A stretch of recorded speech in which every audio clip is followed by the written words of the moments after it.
Dan pemirsa, untuk membahas fenomena-fenomena yang terjadi di hari pertama sekolah, kita akan berdialog bersama Koordinator Nasional P2G, Bapak Satriwan Salim. Selamat siang, Pak Satriwan. Siang, Mbak Laura, Mbak Sita. Baik, Pak, ini kita melihat fenomena-fenomena ini. Ini apa sih, Pak, yang sebenarnya menjadi masalah mulai dari pendaftaran siswa baru sampai dengan fenomena perebutan bangku? Ya, kalau berbicara perebutan bangku ya, karena memang di Indonesia itu unik ya, masuk sekolah negeri tapi diseleksi gitu ya.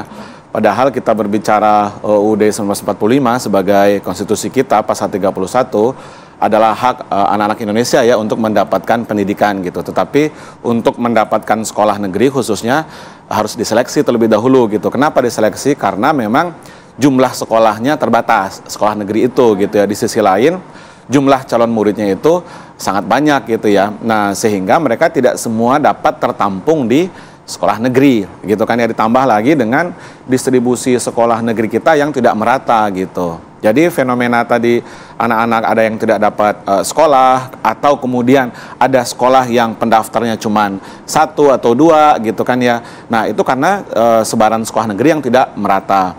Fenomena yang hampir sama juga terjadi misalnya di Jawa Barat saat ini ya. Sekolah-sekolah negeri khususnya SMA SMK itu banyak yang mengalami berkurangnya calon pendaftar. Bahkan ada yang cuma 11 gitu, cuma 10 gitu ya, di Garut, di Tasikmalaya, di Sukabumi gitu ya, karena pemerintah provinsinya menetapkan SMA negeri, SMK negeri itu boleh menerima murid sampai 50 orang per kelas gitu ya. Nah, ini kan tentu berdampak kepada eksistensi sekolah swasta gitu. Nah, berarti kalau ditarik ke belakang, apa evaluasi dari proses penerimaan siswa baru di tahun ini, Pak? Ya, kalau proses SPMB ya, seleksi penerimaan murid baru, persoalannya masih relatif sama, yaitu karena persoalan pokoknya belum terintervensi secara komprehensif, yaitu jumlah sekolah negeri kita memang tidak merata gitu ya.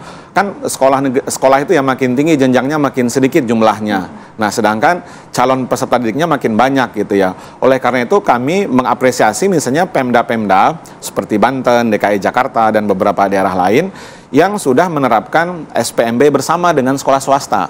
Jadi anak-anak yang tidak tertampung di sekolah negeri, ya kan, karena keterbatasan bangku, keterbatasan kelas, itu kemudian redistribusi oleh pemerintah daerah ke sekolah swasta dengan jaminan mereka pembiayaan sekolahnya itu ditanggung oleh pemerintah daerah. Nah, itu bagus tuh ya, Depok, Tangerang gitu ya, Jakarta sudah lama, kalau nggak salah juga Surabaya, Gorontalo dan seterusnya. Nah, ini saya pikir bisa menjadi solusi agar anak-anak kita tetap bersekolah gitu. Baik, tapi ini juga ada Pak satu sekolah yang hanya menerima satu siswa atau yang mendapatkan satu siswa baru. Ini sebenarnya penyebabnya kenapa, dan apakah hal serupa ini pernah terjadi sebelumnya? Pernah terjadi di Jawa Tengah, Jawa Timur ya, sekolah negeri khususnya ya. Sekolah negeri misalnya di Kabupaten Semarang itu tahun lalu atau 2023 gitu ya, 2 tahun atau setahun lalu, itu sekolah SD ya, ada 99 SD negeri yang tidak punya murid bahkan.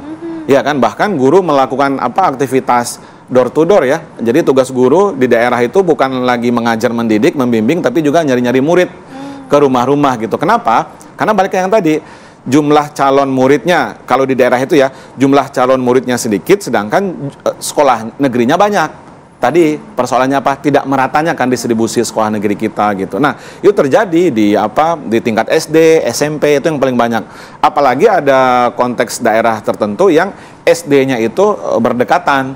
Ya kan, nah makanya solusinya kemudian adalah di regrouping ya, itu menjadi solusi juga kemudian gitu. Jadi SD 1, SD 02, SD 03 itu digabung saja gitu misalnya. Nah, kami melihat persoalan SPMB atau PPDB kita ya masih hal yang sama tadi gitu. Nah, di sisi lain juga pemerintah harus mempertimbangkan keberadaan sekolah swasta agar tidak yang seperti sekarang terjadi di Jabar ya, sekolah swastanya justru kekurangan murid gitu.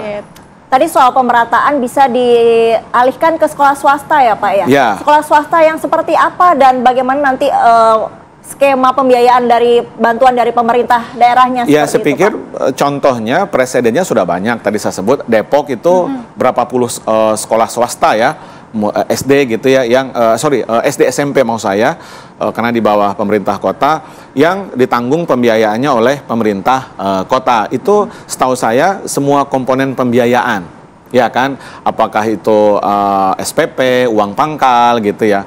Nah, yang kedua, saya melihat fenomena sekolah negeri misalnya di beberapa daerah kekurangan pendaftar tadi ya, justru sebaliknya, itu adalah karena sekarang pemerintah juga punya sekolah baru, entitas sekolah rakyat, ya, sekolah rakyat yang itu statusnya negeri, ya kan, dan itu juga dibiayai penuh oleh pemerintah pusat, yaitu dalam hal ini Kemensos yang mengelola gitu, dan itu uang pangkal tidak ada, pokoknya mulai dari ujung rambut sampai ujung kaki itu dibiayai oleh negara, bahkan dikasih laptop, ya kan, makannya, asramanya semua ditanggung oleh negara. Jadi orang tua sekarang pilihan untuk memasukkan anaknya ke sekolah itu lebih banyak kalau sekolah rakyat memang untuk kategori yang miskin ekstrim 1 atau 2 ya, desil 1, desil 2 gitu.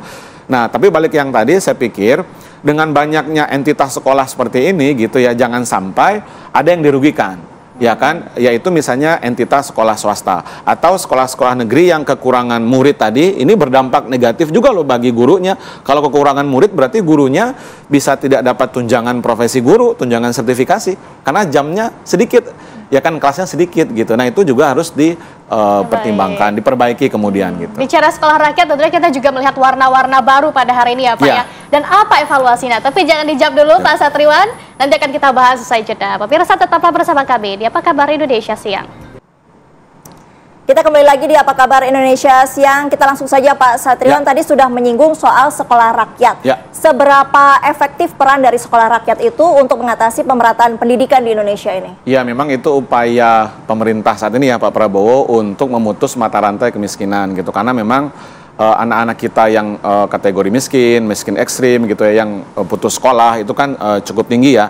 Di Indonesia tahun 2000 terakhir ya, 2024, anak yang tidak sekolah itu ada 4 juta lebih yang tidak sekolah. Nah, memang pemerintah beralasan bahwa kalau semuanya diterima di sekolah negeri misalnya yang umum gitu ya, kan terbatas gitu. Kemudian juga tidak ada cara yang di sekolah negeri pada umumnya itu nggak langsung bisa memutus mata rantai kemiskinan gitu. Nah, dengan adanya sekolah rakyat itu kemudian diakselerasi, dipercepat karena memang pelayanannya lebih, kemudian fasilitasnya lebih gitu ya. Walaupun kami juga mengkritisi misalnya ini apakah menciptakan segregasi sosial gitu kan ya, karena anak-anak yang miskin kan pasti ada labeling kan dari temennya, wah kamu sekolah di mana? Di sekolah rakyat. Wah, berarti anak miskin kan gitu ya. Itu memang salah satu negatifnya. Tapi memang positifnya adalah orang tua kita itu yang dari keluarga miskin, ekstrim dan miskin, itu punya pilihan untuk menyekolahkan anaknya di sekolah rakyat.